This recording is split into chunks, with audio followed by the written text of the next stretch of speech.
தேவனுடைய பரிசுத்த நாமத்திற்கு மகிமை உண்டாவதாக. நேற்றும் இன்றும் என்றும் மாறாத தேவனாகிய கர்த்தர் இந்த 2024 வருஷத்துல ஜனவரி மாதம் முழுவதும் நம்மளே கண்ணின் மணி போல பராமரித்து பாதுகாத்து துணை நின்றவர் இந்த 2வது மாதத்தை காணும்படிக்கு கர்த்தர் கிருபை செய்திருக்கிறார். இந்த பிப்ரவரி மாதத்துல கூட யோவான் 4ஆம் அதிகாரத்துல 24வது வசனம், தேவன் ஆவியாய் இருக்கிறார்.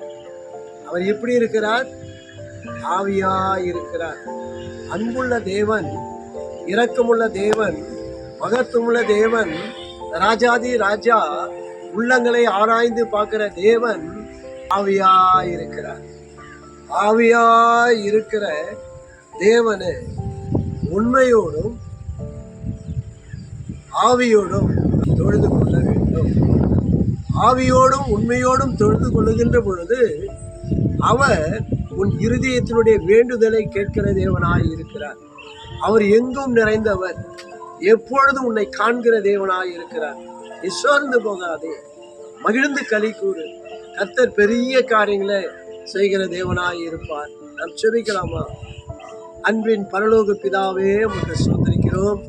இந்த 2வது மாதத்திலையும் ஆண்டவரே உடைய பாதத்தில் இந்த முதல் நாளில், இந்த மாதத்தில், பிப்ரவரி மாதத்தில் நீர் எங்களுக்கு கொடுத்த வாக்குத்தத்துக்காக மனதார நன்றி செலுத்துகிறியா. தேவன் ஆவியாக இருக்கிறார். அவரை தொழுது கொள்கிறவர்கள் ஆவியோடும் உண்மையோடும் அவரை தொழுது கொள்ள வேண்டும் என்று அன்று சமாரியா ஸ்திரீக்கு சொன்ன தேவனாகிய கர்த்தர் சமாரிய ஸ்திரீனுடைய உள்ளந்தரைகளை ஆராய்ந்து பார்த்தவர்.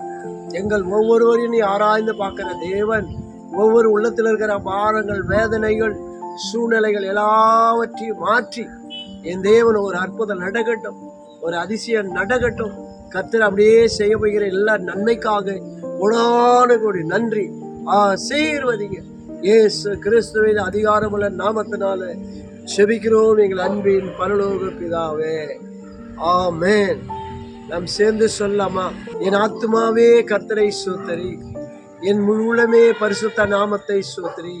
என் ஆத்துமாவே கர்த்தரை ஸ்தோத்திரி, அவர் செய்த சகல உபகாரங்களை எல்லாம் மறவாதேயோ. ஆமென். நம் கர்த்தராகிய இயேசு கிறிஸ்துவுடைய கிருபையும், பிதாவாகிய தேவனுடைய அன்பும், பரிசுத்த ஆவியானவருடைய அன்னுடைய ஐக்கியமும், சமாதானமும், சந்தோஷமும் இன்றும் என்றும் சதா நாட்களும் நாம் அனைவரோடும் கூட, உலகத்துள்ள சகல பரிசுத்தவான்களோடு கூட ஆண்டவருடைய வருகை மட்டும் இருப்பதாக. ஆமென். கர்த்தர் ஒவ்வொருவரையும் ஆசீர்வதிப்பாராக.